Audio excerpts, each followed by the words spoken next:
On est le mardi 9 février 25 Shvat. On reprend là où on l'a terminé, le cours d'hier qui était le premier cours sur Parshat Mishpatim, la Parsha qui traite de la justice. Et donc on avait conclu le cours d'hier en expliquant que finalement, selon le principe de Mida Keneged Mida, mesure pour mesure ou mesure en rapport à une autre mesure, d'après la traduction exacte, ce principe qui est l'un des principes fondamentaux expliqués par les maîtres d'Israël. Et on a donc expliqué hier que les deux mesures en question, c'est la mesure d'en bas, c'est-à-dire le comportement humain, et les mesures d'en haut qui sont les attributs divins, qui sont directement reliés au comportement humain, et le comportement humain va agir sur ces attributs-là.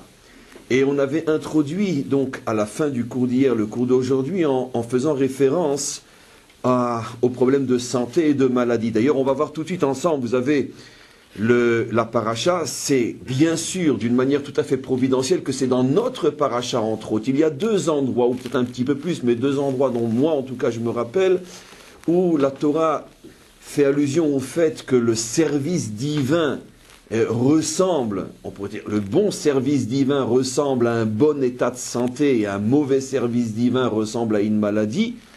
Et il y a deux allusions dans la Torah à cela, et en particulier dans notre paracha. Par exemple, prenez dans notre paracha, je ne sais pas si vous allez vite trouver, mais c'est juste avant Shvi'i, c'est-à-dire donc on est dans le chapitre 23 et on est dans le verset 25, le dernier verset avant Shvi'i, avant la 7e montée. Et là-bas le verset dit « Va'avatem et Hashem Elokechem » et vous servirez Hashem votre Dieu. « Uberaret lachmecha vet meimecha » il bénira ton pain et ton eau. « Ve'asiroti machala mekirbecha » et il enlèvera les maladies du milieu de toi, en traduction littérale. C'est intéressant, hein, derrière Agav, en passant, de voir comment le verset lie la nourriture à la maladie. On sait très bien aujourd'hui, même si ce n'est pas reconnu officiellement, que 99,9% des maladies sont liées d'une manière ou d'une autre à la nutrition, à la manière dont on mange et à ce qu'on mange. Si on mange une bonne ou mauvaise nourriture, ou si on mange avec ou sans stress, pour faire allusion à tous les états d'âme pendant le moment où l'on mange. Et en tous les cas, on voit que la Torah, effectivement, lie la nourriture aux problèmes de santé, puisqu'elle dit « Je bénirai ton pain et ton eau, et j'enlèverai toutes les maladies de ton corps ». En tous les cas, on va bien sûr pas faire un cours sur les problèmes de santé, c'est pas ce qui nous intéresse, nous, directement en tous les cas. Mais par contre, le verset lie effectivement le service divin à la santé. J'enlèverai, si tu me sers, j'enlèverai les maladies. Alors je tiens tout de suite à préciser, parce que j'ai déjà eu, pas en ce qui vous concerne vous, mais comme vous savez qu'on est ce qu'on est dans la salle, mais on est en vérité des milliers à écouter et à entendre les cours. En tous les cas, plusieurs m'ont posé la question, mais cela voudrait-il dire qu'il y a une incidence directe entre la santé physique et le service divin? Alors je tiens d'abord à dire, ce n'est pas ce que j'ai dit hier, ce n'est pas non plus ce que je dis aujourd'hui. Peut-être oui, peut-être non, ce n'est pas notre sujet. Lorsque l'on parle de santé en rapport au service divin, on parle d'abord et essentiellement, c'était tout le cours d'hier, en tout cas la fin du cours d'hier et le cours d'aujourd'hui, on parle de santé spirituelle et morale. C'est-à-dire on parle des maladies de l'âme et non des maladies du corps. Maintenant, est-ce que les maladies de l'âme ont une influence sur le corps? C'est un sujet en soi, mais ça ne m'intéresse pas en tous les cas dans mes propos, ni d'hier ni d'aujourd'hui.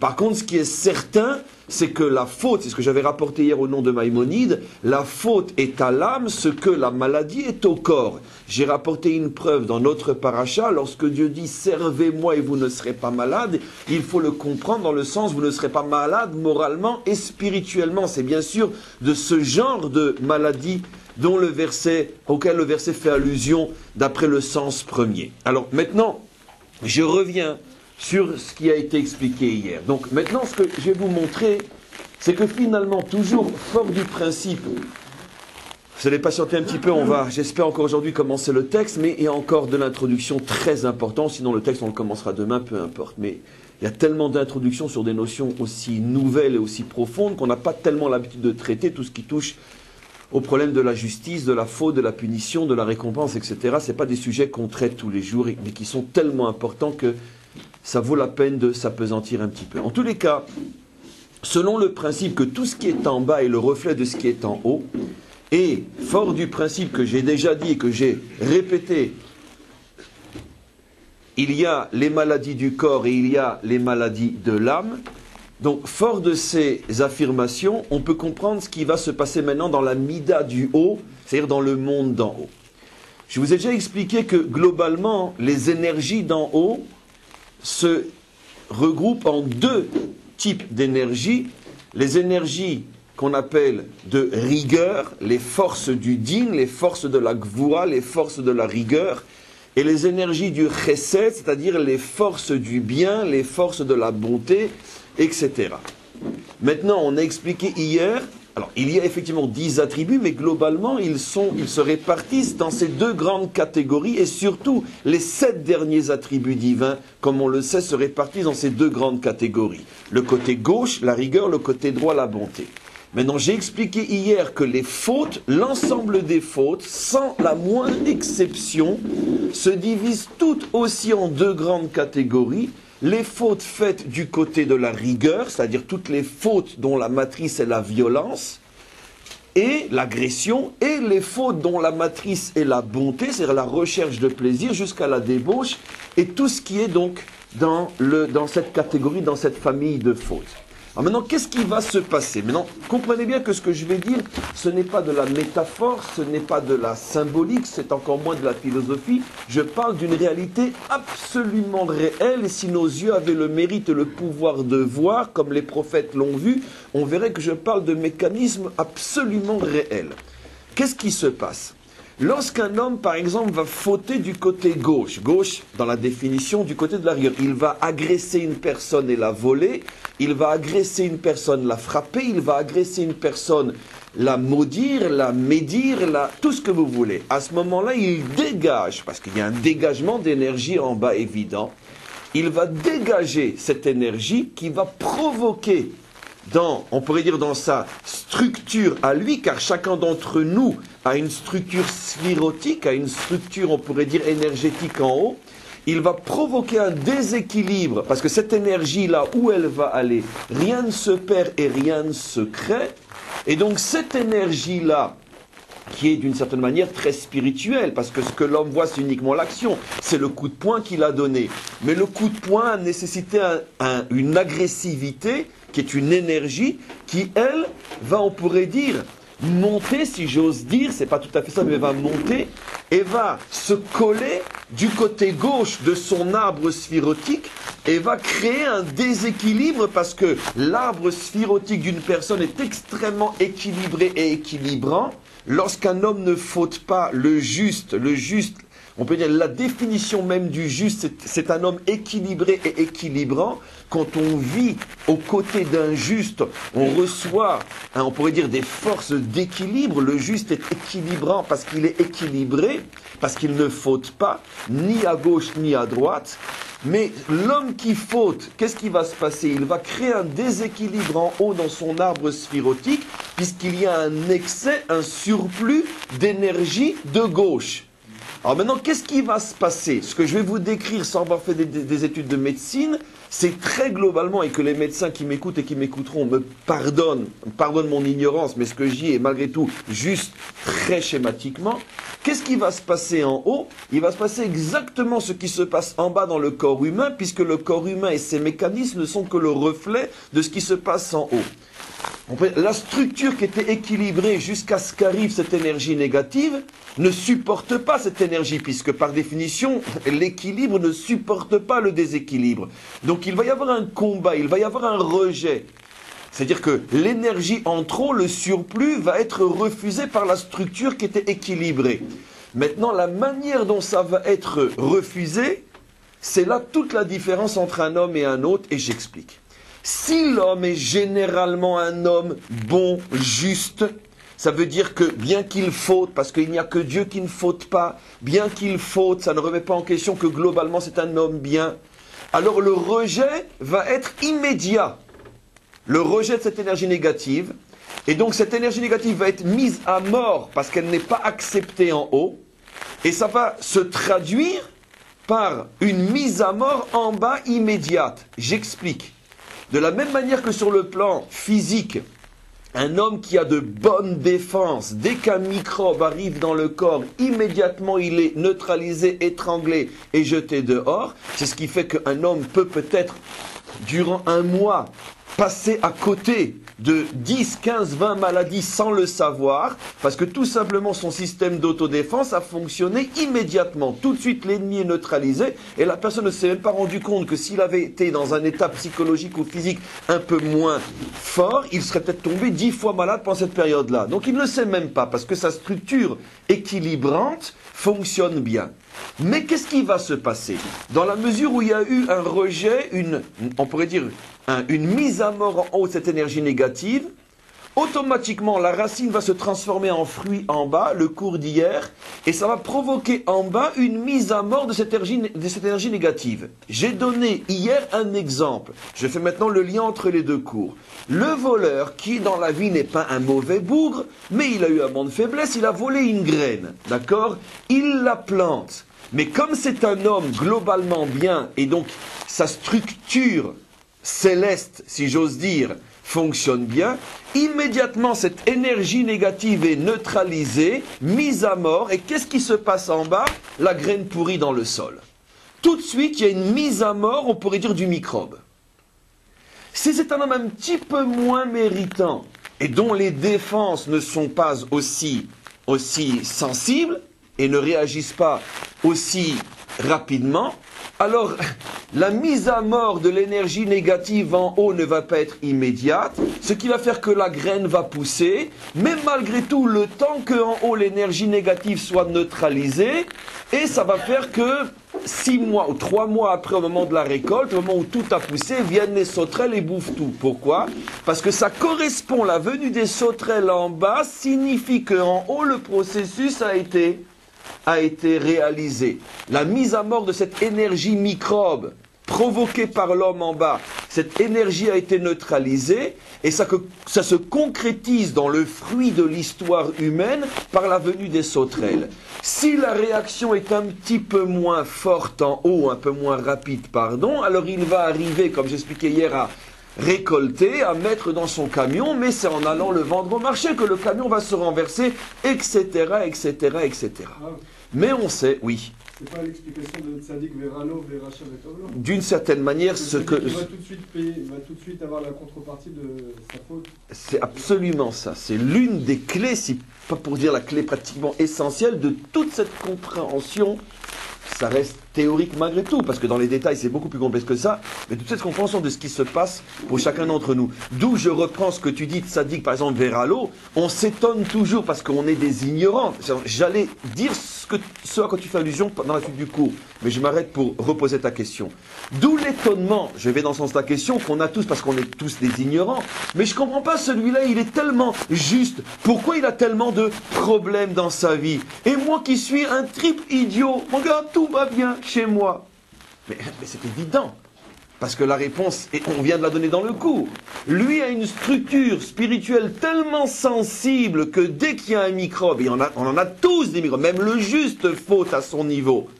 Et donc automatiquement, il y a une réaction de mise à mort de l'énergie négative en haut, qui se traduit toujours immédiatement par un événement particulier en bas, qui est le fruit de la réaction d'en haut. Mais celui qui voit que malgré toutes les idioties qu'il fait, il traverse la vie comme un idiot, ben c'est la preuve qu'il est tellement malade que son système défensif ne réagit plus et il est en train de mourir sans le savoir. Le moment où, quand il va aller voir le médecin, on va dire c'est trop tard. Vous comprenez? Donc c'est exactement ce que je voulais expliquer. Alors maintenant, qu'est-ce qui se passe? Donc on vient de dire que plus l'homme est bien, plus la réaction est rapide et plus l'événement négatif arrive vite. Mais en vérité, l'événement négatif qui est salutaire pour lui, comme on a expliqué, puisqu'il le nettoie. Maintenant, qu'est-ce qui se passe? Si une personne est très malade sur le plan spirituel, il n'a plus d'autodéfense, le microbe rentre et personne ne l'arrête. Mais c'est le phénomène de toutes les maladies graves. Le microbe n'est pas arrêté, et le microbe, peu importe, virus, on ne va pas maintenant se discuter sur les mots, on est de toute façon des ignorants dans ce domaine-là, mais on sait suffisamment pour pouvoir expliquer le cours. Donc le microbe rentre et fait son chemin, il traverse toutes les soi-disant défenses du corps, personne ne l'arrête, et il s'installe, et il est en train de faire des dégâts. Et au fur et à mesure qu'il est en train de faire des dégâts, les défenses passives jusqu'à présent, parce que les dégâts n'étaient pas suffisants pour que les défenses réagissent, et maintenant que les dégâts commencent à être importants, les défenses commencent maintenant à réagir. Mais attends, mais qu'est-ce que tu fais là? Toi, tu es un intrus. Mais seulement, entre-temps, il s'est passé peut-être des semaines, des mois, des années, selon la faiblesse de la structure défensive en haut. Et c'est ce qui fait, écoutez-moi bien maintenant, qu'un homme qui est malade, je dis bien sur le plan spirituel, car ça ne peut arriver qu'à un homme malade, à l'âge de 18 ans par exemple, a fait une grave faute, et tout d'un coup, à l'âge de 65 ans, le ciel lui tombe sur la tête. Entre-temps, il s'est calmé. Je ne dis pas qu'il a fait teshuva, parce que ça veut dire qu'il a réparé. Mais entre-temps, il s'est calmé. Quand on a 18 ans, on fait les 400 coups. Quand on a 65, on regarde la télévision. Donc, entre-temps, il s'est calmé. Mais tout d'un coup, à 65 ans, le ciel lui tombe sur la tête. Bien sûr, ni lui, ni personne ne peuvent faire le lien entre ce qui est en train de se passer maintenant et le très, très, très mauvais coup qu'il a fait à 18 ans, qu'il n'a jamais réparé. Enfin, il ne pouvait pas, parce qu'il n'y a pas eu de défense pour prendre en charge la faute. Et donc, vu de l'extérieur, les ignorants que nous sommes, nous allons dire « Oh là là, mais pourquoi? Mais qu'est-ce qui se passe ?» Mais ce que nous ne savons peut-être pas, c'est que si on avait tout le film, on comprendrait. À 18 ans, par exemple, cet homme-là, je ne sais pas, a ruiné quelqu'un, a sali quelqu'un, je parle d'une très grosse faute, mais lui, entre-temps, il a oublié, il a fait sa vie, s'est marié, bon père, bon mari, mais le problème, c'est que l'énergie négative de ces 18 ans, elle est rentrée en lui. Et elle fait son chemin et elle a bouffé à l'intérieur. C'est un véritable cancer qui s'installe. Et tout d'un coup, vers les 65 ans, les défenses se réveillent parce qu'on est à la veille de la mort.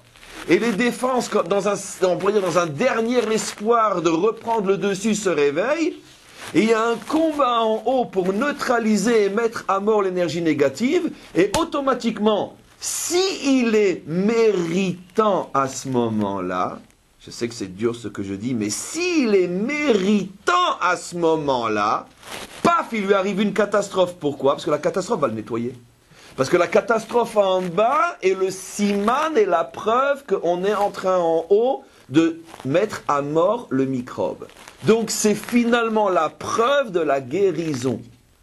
La pire des choses qui peut arriver à un homme qui a fauté gravement et qui n'a pas réparé, c'est de mourir comme un crétin dans son lit à 120 ans avec un sourire angélique et s'endormir et mourir.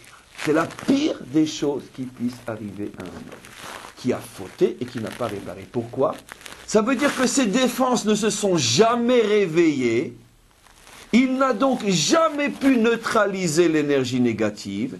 Il a été complètement bouffé. Toutes ses défenses ont disparu. Et qu'est-ce qui va se passer maintenant? C'est la suite du cours. Donc d'abord, avant d'expliquer la suite du cours, on comprend donc très bien que finalement, la plus grande chance qu'un homme peut avoir, c'est qu'il a fait une faute, tout de suite il a la réaction, ça veut dire qu'il est en très très bonne santé. Cet homme-là, finalement, ne fautera pratiquement jamais parce qu'il vit dans un système de réaction de cause à effet tellement évident qu'il se tient à carreau, parce qu'il mérite qu'Hachem lui montre que il, avec un grand L, est là, et c'est lui avec un grand L, I avec un grand I avec un grand L qui dirige le monde.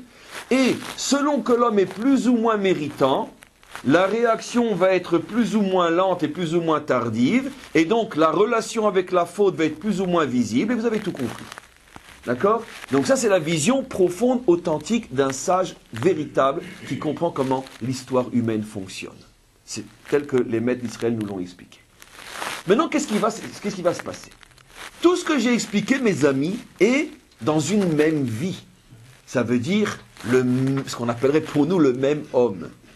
Mais le problème, c'est que ce n'est pas si simple que ça. Et le maître du monde, pour bien nous expliquer et nous révéler tous les mécanismes les plus profonds et ceux qui sont cachés de nos yeux, le maître du monde a mis des signes dans la nature pour nous faire comprendre ce qui se passe dans la surnature. Or, dans la nature, on a quelque chose d'extraordinaire. Ce qu'on appelle les maladies héréditaires, les problèmes génétiques. Ça veut dire, on sait tous que la génétique se transmet pour le bien comme pour le pire. Mais on sait très bien qu'un problème génétique peut aussi exister dans telle génération, sauter 2-3 générations et revenir la 4e, la 5e génération. Je parle maintenant sur le plan purement physique. Allez essayer de comprendre pourquoi cette personne qui est l'arrière petite fille ou petit-fils de ce un tel ou de ce une telle qui avait cette maladie, pourquoi tout d'un coup lui il l'a aussi. Et aujourd'hui on a suffisamment de connaissances pour dire oui c'est génétique. Ah mais pourtant mon père l'avait pas, mon grand-père l'avait pas, mon arrière-grand-père l'avait pas. Monsieur, vous savez la génétique ça peut sauter aussi 3 ou 4 générations. Mais c'était toujours là. Mais ça se révèle que beaucoup plus tard.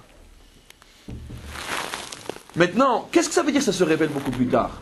Mais parce que tout simplement, moi, l'arrière-petit-fils, je suis en vérité, en même temps, l'arrière-grand-père. C'est ça la génétique. C'est-à-dire, il y a quelque chose de l'arrière-grand-père qui n'a jamais disparu et qui est en moi. C'est pas que ça se transmet, c'est pas que mon arrière-grand-père m'a jeté un ballon que j'ai récupéré. Je pense qu'on a tous un minimum de connaissances pour comprendre comment ça fonctionne. Ça veut dire que puisque ça vient de la semence du grand-père, qui lui-même fait un fils qui fait un fils, cette semence c'est le grand-père. Qui se dilue, qui se transforme, qui passe par d'autres matrices, peu importe, mais c'est toujours la même semence. Donc en vérité, pourquoi l'arrière-petit-fils est malade comme l'arrière-grand-père? C'est parce que c'est les mêmes. Si vous voyez qu'au niveau, on pourrait dire, laboratoire, c'est les mêmes personnes. Le chimiste, le biologiste, lui, ne regarde pas la couleur des yeux et la grandeur de la taille. Il regarde les cellules, c'est la même. C'est ce qu'on appelle une maladie génétique. Vous êtes le grand-père, monsieur, excusez-moi, vous êtes le grand-père. C'est ce que ça veut dire. Donc on voit que la nature a prévu que finalement, une vie peut exister sur différentes générations. Et que les problèmes d'une vie aujourd'hui peuvent se transmettre par la même vie dans différentes générations, car c'est la même vie sur le plan cellulaire, génétique, c'est la même vie qui continue. Alors, vous savez, moi, il y a quelque chose qui me fait rire, et j'espère qu'à partir d'aujourd'hui vous fera rire aussi, en tout cas sourire, quand vous entendrez ce genre de réflexion. Quand on parle de Gilgulim, bon, j'aime pas le mot, mais de réincarnation, non, quand quelqu'un soi-disant moderne entend ce genre, il te regarde avec un air pauvre type. Mais le pauvre type, c'est pas nous, c'est eux. Je comprends pas, mais toute la vie fonctionne comme ça. Pourquoi sur le plan physique tu n'es pas étonné? Mais attends, mais qu'est-ce que c'est la génétique si ce n'est la réincarnation? Alors, disons un autre mot. Mais qu'est-ce qu'ont fait les médecins? Ils ont trouvé un autre mot acceptable par l'oreille pour dire exactement ce que tous les maîtres authentiques disent depuis des millénaires, avec d'autres mots. Mais qu'est-ce que c'est la maladie génétique? Ça veut dire qu'une vie ne disparaît pas. Ce que j'ai été se transmet de génération en génération. C'est ce que ça veut dire. On est tous d'accord. Personne ne me contredit. Personne ne pourra me contredire. Car sinon, je ne l'aurais pas dit. Donc, c'est ça. Donc, même dans la nature, le Gilgul existe. Alors maintenant, qu'est-ce que c'est le Gilgul? Eh bien, ce qui existe au niveau du corps existe au niveau de l'âme. L'âme n'a pas qu'une vie. L'âme passe de génération en génération, et on va voir de manière beaucoup plus précise dans le texte entre aujourd'hui et demain ou après-demain. L'âme traverse elle aussi le temps et l'espace. Pourquoi? Les cellules, l'ADN, pourraient traverser le temps et l'espace. Ce que j'ai été aujourd'hui à Paris sera peut-être dans mon arrière-petit-fils un jour au Brésil, dans un autre espace, dans un autre temps. Ce que le corps peut transmettre, l'âme ne peut pas. Bien sûr que l'âme aussi passe de génération en génération et elle est hors temps et hors espace. C'est tout simplement ce que les maîtres appellent depuis des millénaires le Gilgulim. Attention, je précise. Et là, je vais vous dire un ridouche énorme. Le Gilgul, c'est pas comme on a toujours cru que moi, moi, ce que je suis aujourd'hui, moi, je reviens dans autre chose. Mais c'est pas ça le Gilgul. Ça n'existe pas ce Gilgul-là. Le Gilgul ressemble au niveau des âmes à ce que la transmission de corps en corps fait de génération en génération, comme on le verra clairement dans le texte.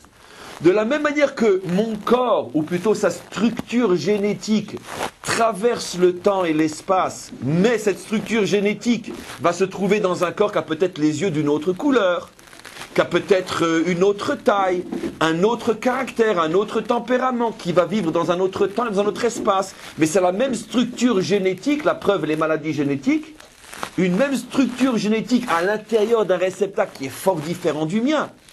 C'est de ça qu'on parle quand on parle des Gilgulim. Aucun d'entre nous se réincarne tel quel dans un autre corps. Évidemment que non. Mais chacun d'entre nous continue à exister selon la même structure nishmatique, selon la même structure profonde d'âme, avec des changements que j'expliquerai si Dieu veut d'ici aujourd'hui, demain et après-demain, avec la même structure d'âme profonde qui va être dans des réceptacles différents, mais qui est toujours la même structure d'âme profonde et fondamentale.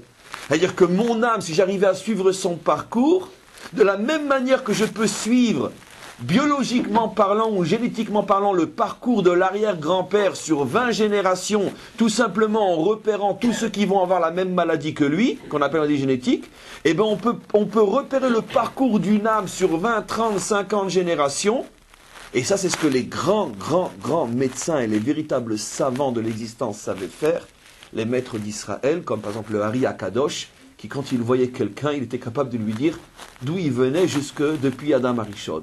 Comme on le sait, il n'a pas été le seul, on a des milliers de maîtres comme ça dans notre histoire, qui lorsqu'ils voyaient quelqu'un, voyaient en même temps tout son parcours nishmatique depuis la création du monde.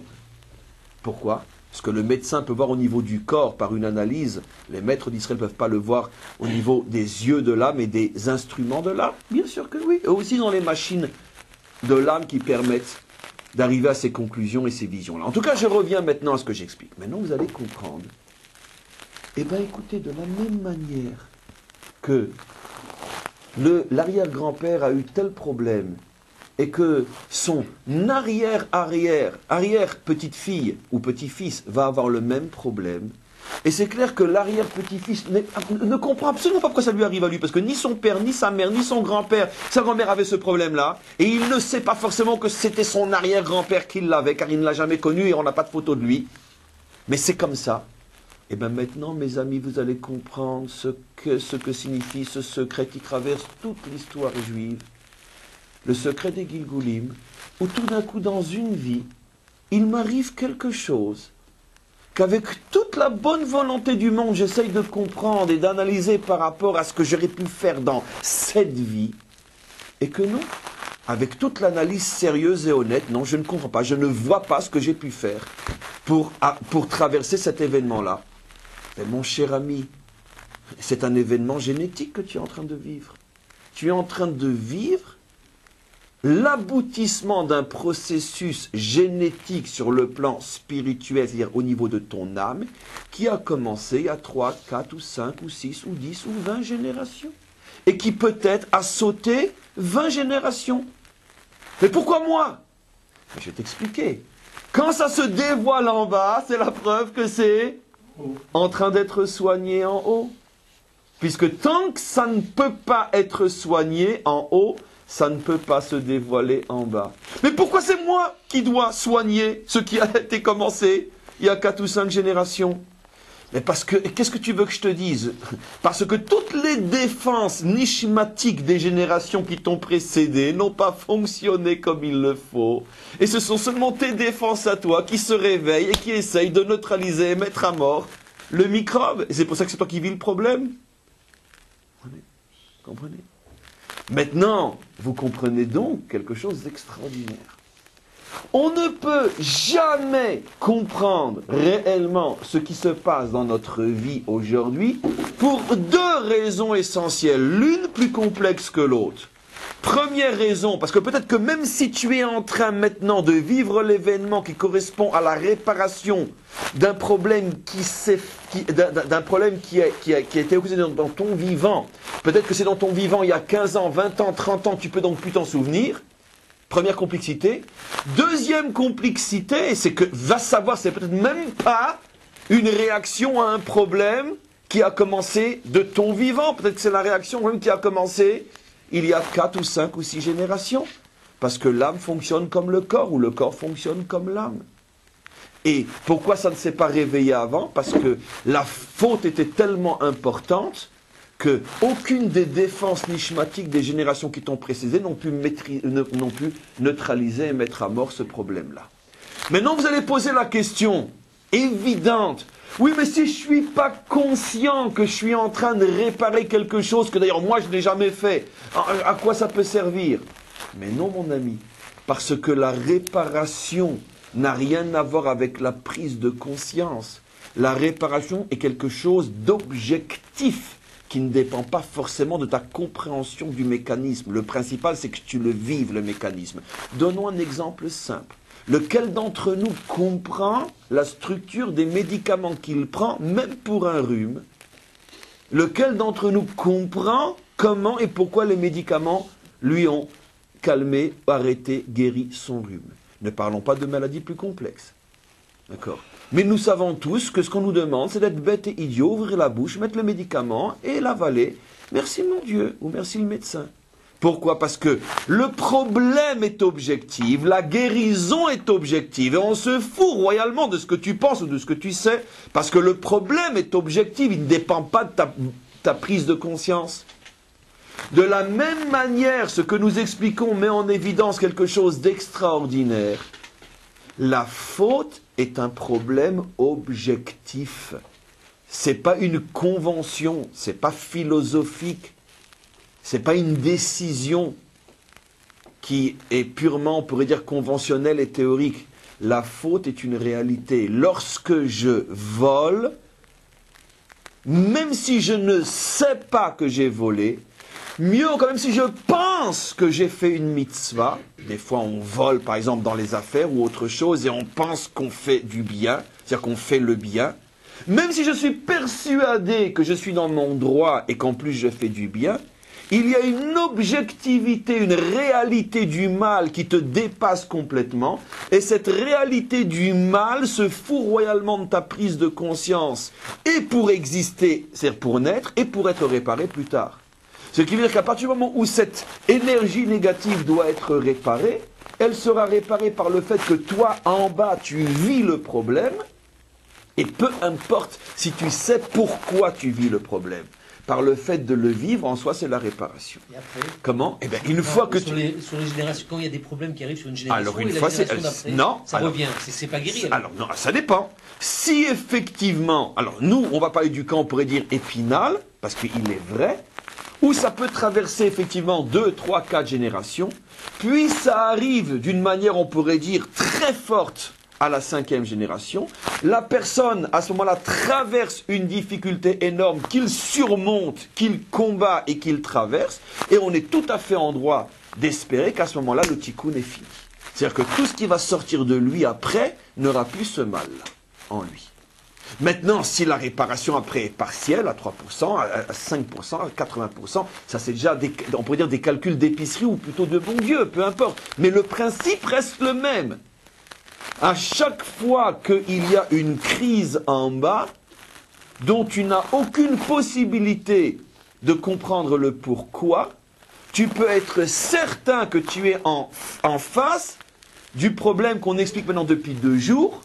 Soit c'est la réparation objective d'un problème de ta propre vie, mais qui a commencé il y a trop d'années pour que tu t'en souviennes, ou soit ce qui est beaucoup plus probable quand c'est vraiment énorme, c'est que c'est tout simplement une maladie génétique qui a traversé les générations et qui se dévoile chez toi parce que toi tu as le mérite d'être le réparateur. Alors je sais que c'est extrêmement lourd à digérer, mais croyez-moi, je pense que de tous les cours qu'on donne, peut-être depuis des semaines, des mois et des années, jamais une chose aussi vraie n'aura été dite qu'aujourd'hui. C'est une vérité, on pourrait, c'est la vérité à l'état pur, 100% vérité ce qui est expliqué aujourd'hui, sans la moindre, on pourrait dire, faille. Le problème, c'est que comme c'est une vérité qui est tellement lourde, je vais vous expliquer pourquoi, que l'homme, face à cette vérité, a, lui, par contre, des mécanismes et des autodéfense, il la refoule tout de suite. Là, par rapport à ce genre de problème, on a les autodéfenses qui fonctionnent toujours bien, on refoule, on jette. Alors maintenant, je vais expliquer pourquoi. Pourquoi cette vérité dérange? Et pourquoi elle est dangereuse? Et pourquoi on n'aime pas trop en parler? Ah tiens, mon voisin que je connais, que j'aime bien, etc. Waouh, quelle tuile lui tombe sur la tête. Oh là là là là là là. Waouh. Imaginez une grosse maladie, un truc, un accident, n'importe quoi. Waouh, surtout j'ai écouté le cours du Rav. Le cours du Rav a dit que bon, ça c'est la preuve qu'il y a quelque chose qui est en train de se payer là. Bon Hachem, moi je suis quelqu'un de bien, il n'arrive rien dans ma vie, bon Hachem. Ah ben finalement, hein, moi je pensais que c'était... d'après le cours du Rav, il n'est pas si que je pensais, ce bonhomme qui lui tombe une tuile comme ça sur la tête. D'accord? Celui qui pense comme ça, ou qui parle comme ça, ne mérite même pas qu'on l'appelle un être humain, ni un animal, ni même une chose, car c'est encore une insulte pour les choses. Tout simplement, il n'existe pas.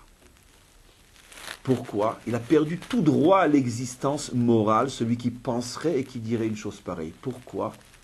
Ben, tout simplement, parce que d'abord, je peux vous assurer d'une chose. Aucune âme au monde ne traverse son histoire sans qu'il lui arrive à elle aussi des dizaines et des centaines et des milliers d'expériences de ce genre. Simplement que pour l'instant, moi je suis dans une petite tranche de vie où je suis avant ou après l'expérience, et tout crétin que je suis, quand je vois l'autre qui est en pleine expérience de ce mécanisme-là, je me permets de le regarder, Mais espèce d'idiot, si tu vois ce qui t'est arrivé toi dans la vie dernière ou ce qui va t'arriver dans la vie prochaine, d'accord, tu ne ferais pas le malin devant ce qui arrive maintenant à ton voisin. Parce que ce qui lui arrive à lui par rapport à ce qui va t'arriver à toi ou ce qui est arrivé à toi, c'est rien.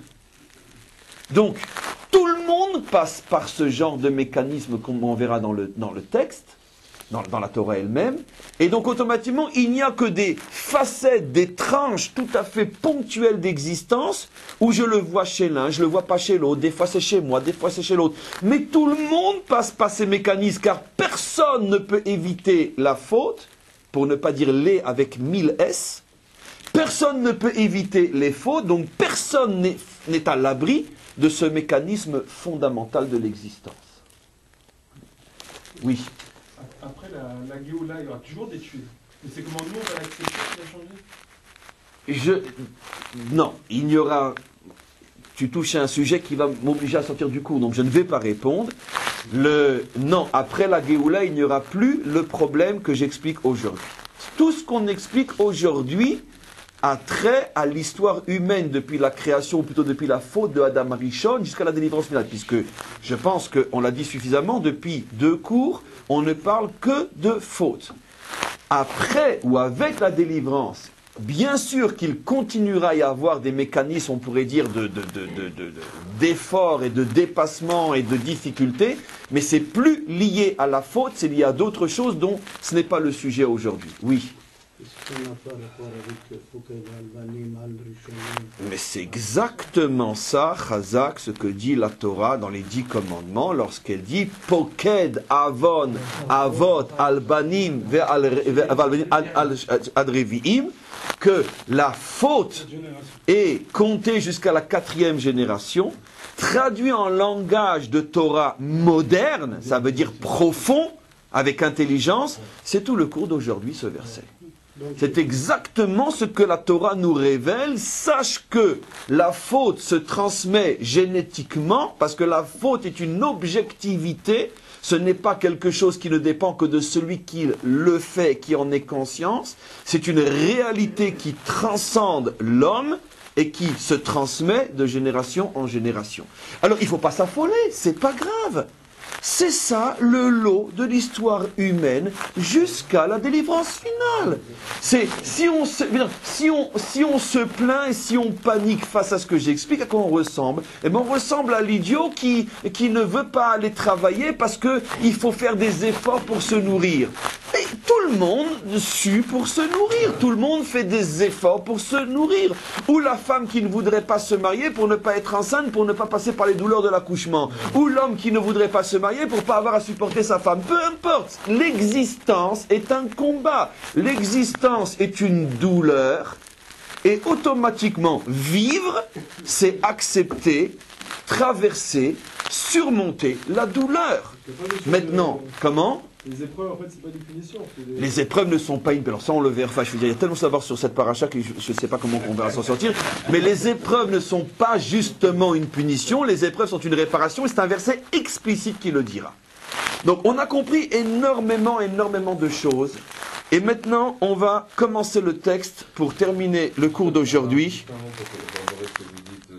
Entre les aspects physiques, génétiques et les aspects de faute, etc., il y a un apport profane, c'est celui de la psychologie, qui explique ça exactement avec ces termes. Elle dit que, avec ce qu'on appelle la théorie des valises, c'est-à-dire que d'une génération à une autre, on transmet des enfermements, des complexes, ce que vous voulez, ou des problèmes non réglés, qui se transmettent et qui enflent jusqu'à un moment où quelqu'un ou une génération donnée les prend en charge, les ouvre et ne les retransmet plus à la génération d'après. C'est exactement dans le langage de la psychologie ce qu'on vient d'expliquer. Je ne connaissais pas cette théorie, mais c'est exactement, de toute façon, tout ce qui est authentique dans toutes les sciences ont une origine dans la compréhension profonde et authentique de la Torah, qui est la matrice de toutes les sciences. Donc automatiquement, cette notion, effectivement, se retrouve dans le langage de la psychologie, dans ce qu'on a expliqué aujourd'hui. Alors maintenant, regardez, on reprend les deux premiers versets, ou les 2 ou 3 premiers versets qui vont conclure le cours d'aujourd'hui et introduire le cours de demain et d'après-demain.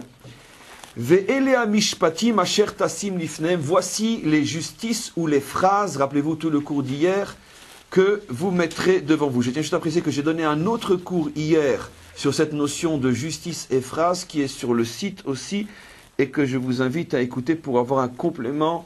Et j'ai rajouté beaucoup de choses par rapport à ce que j'avais dit ici sur la notion de la comparaison entre la justice et les phrases. Alors, ki tikne eved ivri. Je vais traduire littéralement et je vais tout de suite envoyer la traduction ailleurs parce qu'on ne va pas rester au niveau de la traduction littérale. Ki tikne eved ivri. Lorsque tu achèteras un serviteur juif. Shesh shanim ya'avod, pendant 6 ans il te servira. Ou bashvi'it yetze lachofshi, la 7e année il sera libéré, chinam, sans avoir besoin de payer ou de négocier sa libération. Im begapo yavo, si il est venu seul, begapo yetze, il partira seul. Im ba'alishaou, s'il est venu marié, Veyatsa ishto imo, sa femme partira avec lui. On s'arrête là pour aujourd'hui, il y a déjà de quoi parler pendant plusieurs millénaires.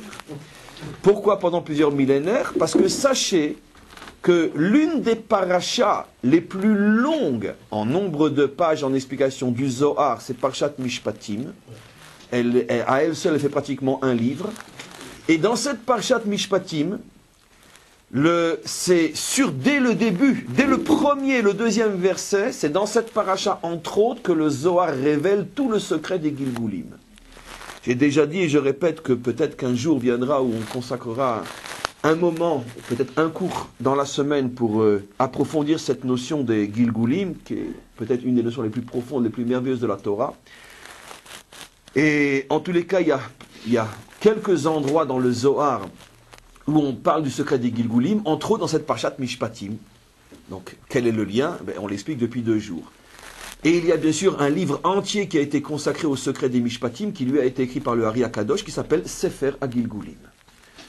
Et donc, sur des centaines et des centaines de pages, en se rappelant qu'une ligne de ce genre de page nécessite déjà des semaines, des mois d'études pour les comprendre, donc, dans ces endroits-là, en particulier dans Parashat Mishpatim, le Zohar s'étend sur des dizaines de pages sur le secret des Gilgulim. Pourquoi notre paracha ?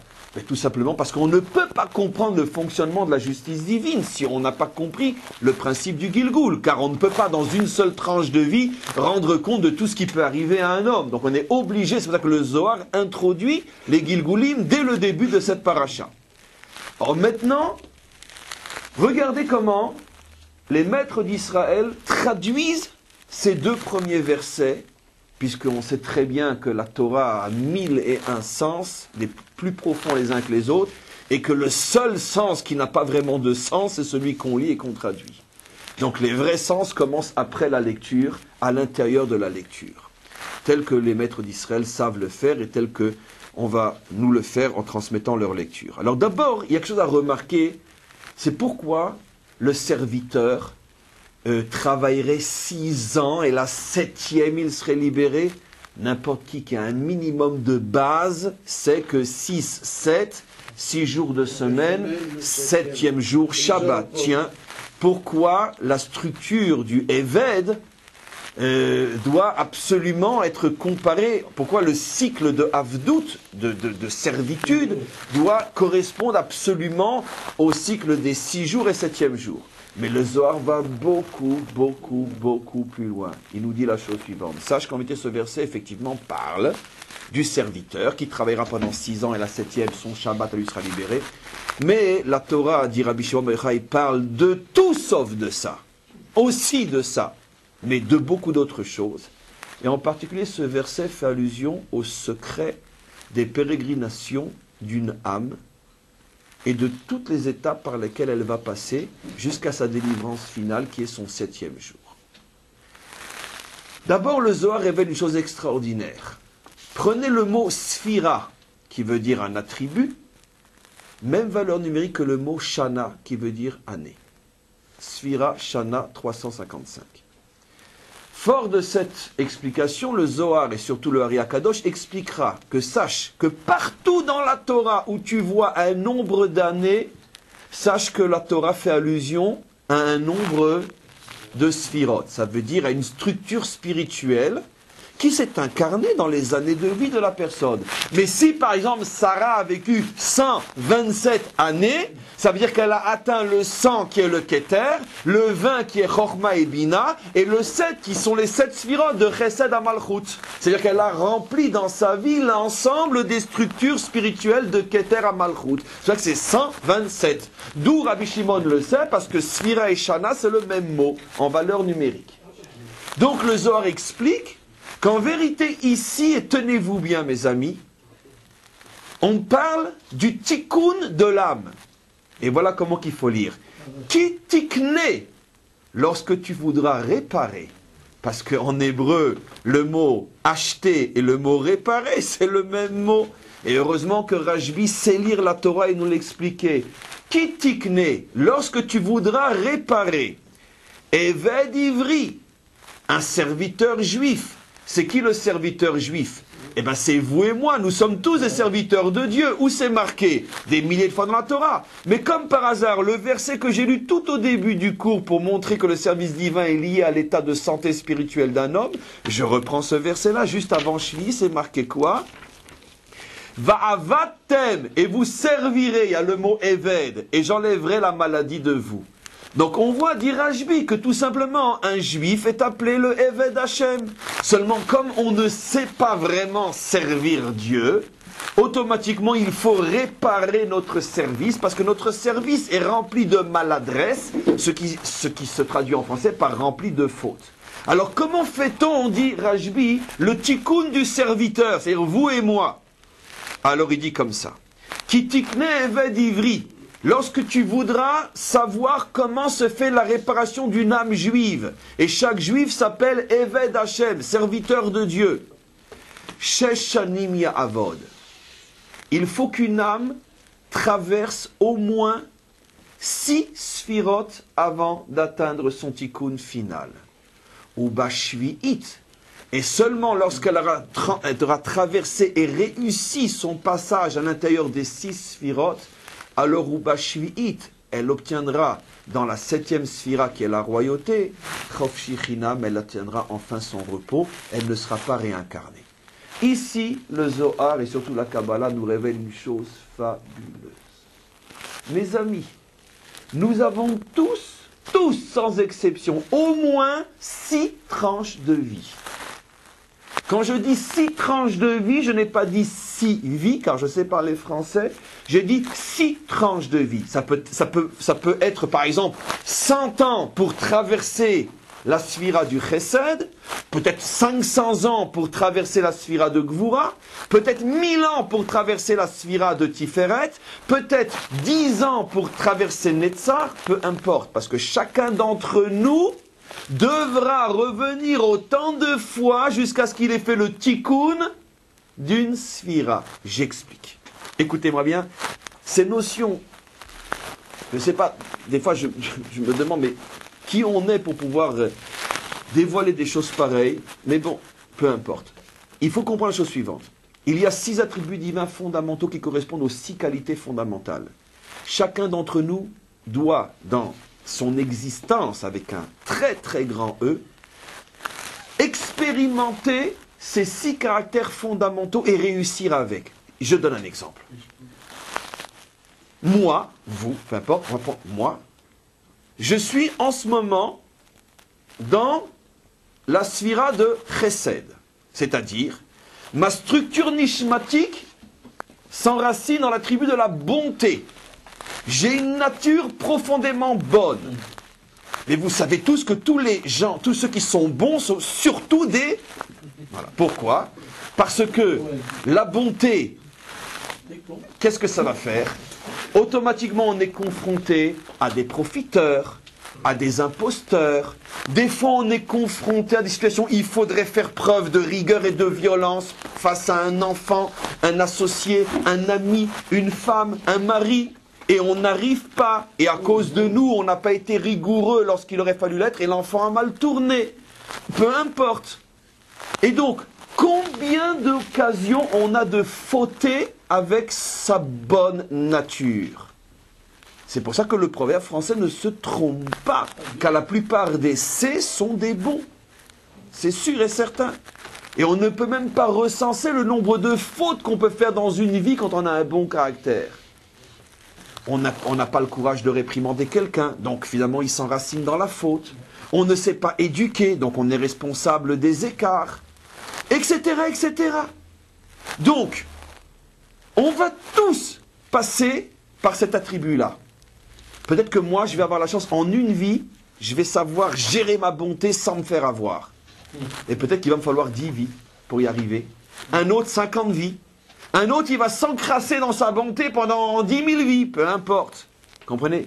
Une fois que j'ai réussi, ça y est, mon âme a fait le tikkun qui tikné, a fait le tikkun de la bonté, paf, on prend mon âme, on la met maintenant dans la rigueur. J'arrive sur terre. D'accord? Ah, le problème, c'est que c'est pas à tout le monde que tu dois faire. Il y a des gens avec qui tu dois être gentil.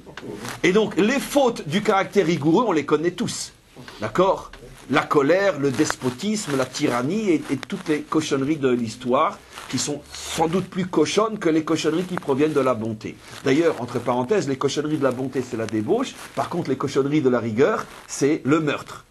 Donc, va savoir combien de Gilgoul je vais devoir traverser pour faire le tikkun de la rigueur. Alors après, déjà 350 vies, waouh, j'en peux plus. Je dis, mon fils, c'est pas fini maintenant, tu rentres dans Tiferet. 6e année, 6e sphira. Tiferet, c'est la nature. 3e, la vérité. Être un homme vrai dans ce monde de menteurs. Quelle difficulté. Vous imaginez, je suis un homme d'affaires et je dois être un homme vrai. Je dois dire que je te vends quelque chose qui est nul, alors que tu es un idiot prêt à l'acheter et que je vais me faire 1 million sur ta tête. C'est très dur pour un homme qui veut être vrai. Et ainsi de suite dans toutes les épreuves de l'existence. Mais le problème, c'est que je vais revenir autant de fois qu'il le faudra, puisque c'est la nature que maintenant on me demande de réparer, jusqu'à ce que je sois capable de dire à quelqu'un, écoutez, non, n'achetez pas ça, je viens d'apercevoir qu'il y a un problème, ne l'achetez pas. Vous savez, j'étais prêt à l'acheter 150 000, 500 000 $. Non, il y a un problème sur le tableau de cette maison, il y a une hypothèque, ne l'achetez pas. Mais 1,5 million de dollars, j'étais prêt à... Non, ne l'achetez pas. Pourquoi? Parce que je suis un homme émette. Et je sais de toute façon, le 1 million de dollars que je dois recevoir, ce n'est pas de toi, ça sera d'un autre. J'ai pas peur, c'est pas ni toi, ni ton voisin qui dirige. Surtout pas le monde et encore moins ma poche. Donc j'ai pas peur. Mais pour arriver à une situation pareille, vous imaginez la force qu'il faut? Donc, une fois que je suis revenu 1, 2 ou 3 fois pour être expérimenté dans la qualité de vérité, je crois enfin que je vais souffler. Qu'est-ce que fait le bon Dieu? Il me met dans Netzar. Netzar, c'est la volonté. Alors, qu'est-ce que ça veut dire la volonté? Je vais être quelqu'un qui, dans ma vie, à chaque fois que je veux faire quelque chose, et même j'y pense, il y a déjà une muraille qui se met devant moi. Je comprends pas. Tout ce qui touche se transforme en or. Moi, rien que j'en parle, c'est déjà une muraille. Qu'est-ce qui se passe? Je vais t'expliquer. Parce que lui n'est pas dans la tribu de Netzar. On ne lui demande pas dans cette vie-là de déployer une détermination et une volonté à tout casser. Mais toi, tu es dans la tranche de vie Netzar. On te demande maintenant de déployer une volonté inimaginable. Donc automatiquement, c'est normal que dans ta vie, tu ne rencontres que des murailles.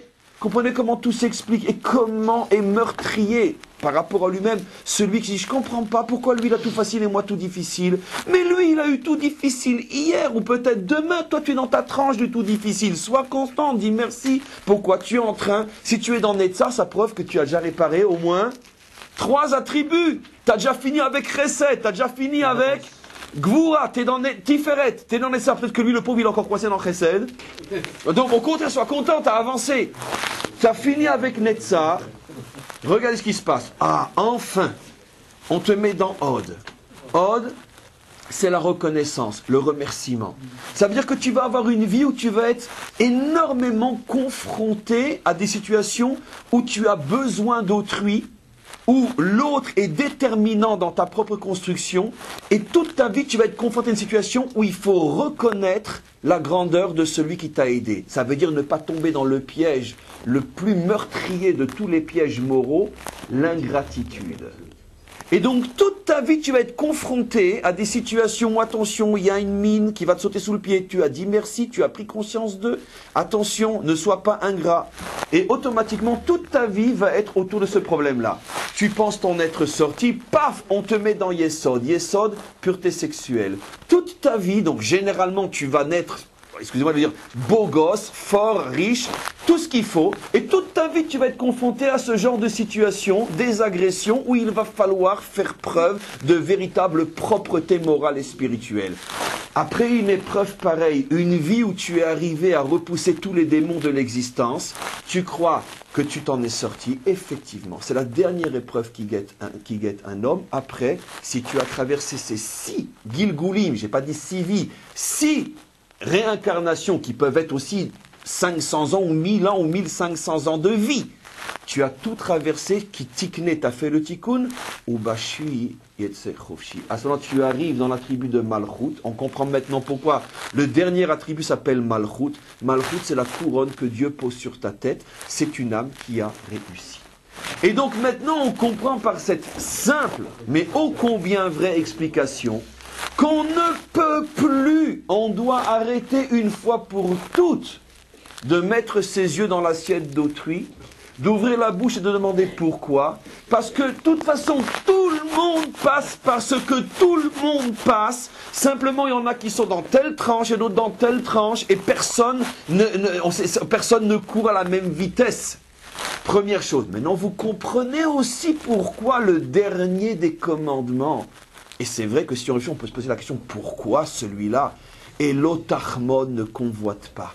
C'est quoi la convoitise? C'est regarder avec envie ce que l'autre a et ce que je n'ai pas. Pourquoi? C'est, on pourrait dire, le dernier, donc peut-être le plus fondamental de tous, celui qui vient sceller la parole divine. Donc peut-être la couronne de la parole divine. Pourquoi? Parce que celui qui convoite n'a rien compris au film. Parce que ce que l'autre a aujourd'hui et ce que tu n'as pas, mais dans un autre film, c'est lui qui n'a pas et toi qui as. Et ce que tu n'as pas aujourd'hui, tu l'as peut-être eu hier ou tu l'auras demain. Et lui, ce qu'il a aujourd'hui, il ne l'a pas eu hier, il ne l'aura peut-être pas demain. Parce que chacun est dans une tranche différente de l'un de ces 6 attributs divins. Et que pour les besoins de l'attribut divin X qu'il est en train de traverser, il a cette chose-là. Et pour les besoins Y de l'attribut que tu es en train de traverser, tu n'as pas cette chose-là. C'est pour ça que le principe de la non-convoitise est, on pourrait dire, la base fondamentale de toute la sagesse d'Israël. Je me fous de ce que tu as, parce que de toute façon tu ne l'as pas non plus. Puisque personne ne l'a et personne ne l'a pas. Ça dépend de quelle tranche de vie on parle uniquement. Donc à ce moment-là, je vis, on peut dire, retranché sur moi-même, en sachant que ce que j'ai, c'est effectivement, ou je n'ai pas ce qui est la même chose, c'est effectivement exactement ce que je dois avoir et être pour réussir ce Gilgul-là. C'est ce que disent nos maîtres lorsqu'ils disent Ezeu Ashir Asame Arbechelko. Comment dire, les applications, on pourrait dire morales de ce cours sont infinies. On comprend très bien que la vraie richesse, c'est effectivement le fait d'être heureux de ce qu'on a. Pourquoi ? Puisque, que signifie être heureux de ce qu'on a ? Ça signifie comprendre que dans l'état de Gilgul que je traverse aujourd'hui, je suis convaincu, parce que ça c'est le fondement de la Emouna, que Dieu m'a donné au milliardième de cheveux près tout ce que j'ai besoin pour réussir le kitikné, le tikkun que je dois traverser à cet instant précis. Et que sinon, il n'y a qu'une sphira en même temps. Et donc, non, par vie, non. Ah, par vie, non. Par vie, non. On peut passer d'une à l'autre. Ça, c'est une très bonne question. Peut-être qu'effectivement, si une personne fait vite, et bien évidemment, on peut même imaginer, en théorie, car ça, sincèrement, je ne sais pas, qu'une personne peut passer en une vie 6 sphirotes. Imaginez-vous que c'est quelqu'un qui a une force spirituelle et morale inimaginable et qui arrive en 10 ans à faire le tikkun du chesed. Finalement, on vit 70 ans. Je sais pas, j'ai pensé, mais je suis pas sûr, parce que je sais pas si le Mashiach est quelqu'un qui dans une vie doit tout retraverser. Il se peut qu'il a traversé sur plusieurs vies et que dans la dernière tranche de vie, il arrive dans le dernier tikkun. Mais de toute façon, toutes les vies sont génétiques, elles sont toutes dans... J'ai tout en moi à chaque instant, donc c'est pas un problème, si tu veux, de 70 ans ou de 100 ans, même si le Mashiach a tout réparé en 10 000 ans, il a tout en lui au moment où il se dévoile, peu importe. Mais en tous les cas, effectivement, on peut imaginer quelqu'un qui arrive à passer par 2 ou 3 attributs en une vie. Puisqu'on vit 70 ans ou plus, on peut très bien imaginer qu'en 10 ans, j'ai fait le tikkun du chesed, en 15 ans, j'ai fait le tikkun de la gvura, et ainsi de suite. Bien évidemment, c'est ce qui explique aussi, oui, chronologique, c'est forcément. C'est-à-dire que tu ne peux pas passer à l'attribut tiferet tant que tu n'as pas entièrement réparé chesed et gvura, et ainsi de suite. Maintenant, je pourrais compliquer les choses un peu plus, mais simplement je les suggère, bien que ça ne va rien changer à tout ce que j'ai dit. Je pourrais compliquer en vous rappelant que n'oublions pas que chaque attribut est lui-même composé de 10 attributs ou 7 attributs, ce qui veut dire que dans chaque attribut, il y a des facettes différentes du même attribut, ce qui fait que dans une vie, même autour ou à l'intérieur d'un même caractère, on évolue de manière différente, mais on passe toujours plus ou moins. Alors maintenant, qu'est-ce que l'une des applications, par exemple, de connaître, de s'attacher à un véritable grand maître, ce qu'on appelle un tzaddik, un juste ou un rabbi, c'est que ça, c'est, on pourrait dire, la base, le minimum vital qu'on demande à un tzaddik authentique. D'être capable de savoir, pour chacun de ceux qui s'attachent à lui, qui il est, dans quelle tranche de vie il est, quel est son tikkun. C'est pour ça que les grandes tzadikim peuvent donner un tikkun. Et c'est pour ça que généralement on s'aperçoit de manière extraordinaire quand on lit un petit peu ce qu'on appelle Sipurei Tzadikim, que les grands maîtres donnaient des fois à leurs élèves des choses à faire, à vivre, et des fois pendant des années que l'élève jamais n'aurait accepté, compris, envisagé de lui-même. Pourquoi ? Parce que lui-même ne sait pas dans quelle tranche il est. Mais le maître qui est capable de voir qu'il est en face d'une âme qui est maintenant dans tel Gilgul et qui a tel tikkun et à quel il correspond telle manière de vivre, pourra très bien dire à son élève, écoute, il faut que tu fasses ça ou ça. Et maintenant, toute la grandeur de l'élève, c'est d'avoir confiance que le maître sait véritablement où se situe la structure nishmatique de la personne à qui il demande de faire ou de ne pas faire. Ça peut être une des applications aussi, et de loin, pas la seule, de tout ce qu'on a expliqué aujourd'hui. Et on continuera le cours de demain. Donc, demain, on va rentrer dans le texte. Demain, je vais vous montrer quelle est la suite, si vous voulez, de ce passage sur le serviteur. Et combien la Torah nous révèle des choses absolument inimaginables dans le secret, dans le mystère des versets qui vont suivre. Et on continue le cours demain. Amen. Vechen Yiratzon.